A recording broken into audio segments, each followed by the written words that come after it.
This morning vet Dr. Scott Miller has issued a warning to dog owners as obesity runs rife in the canine community. Speaking exclusively to express.co.uk, the ITV star admitted this isn't a new development and is something he has seen in his entire career as a vet. However, he said the impetus is entirely on the owners when it comes to ensuring their pet pooch remains a healthy weight. He told us, "It's about working out when treats are appropriate. It's the same as treating kids. Kids aren't good all the time, so they shouldn't get treats all the time, and nor should dogs.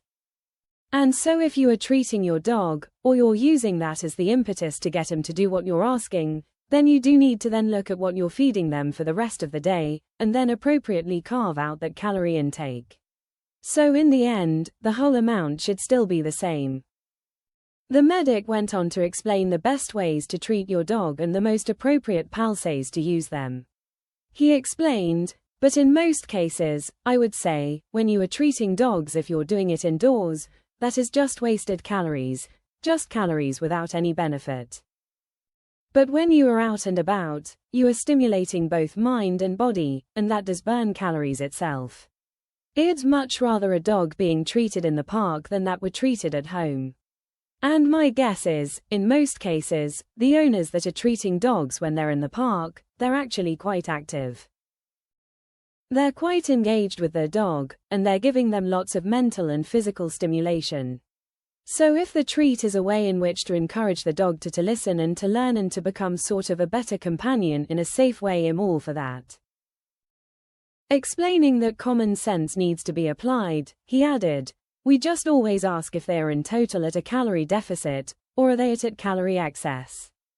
And if you do notice that your dog is getting a little rotund, and that's very easy for every owner to see, then there's loads of low-fat treats that you can look to, and there's lots of veg as well. Things like carrots." Pointing to his own beloved dog Mango as an example, he said, "Mango is a fan of carrots. Mango is fan of apple. So there's loads of other ways that you can go about it.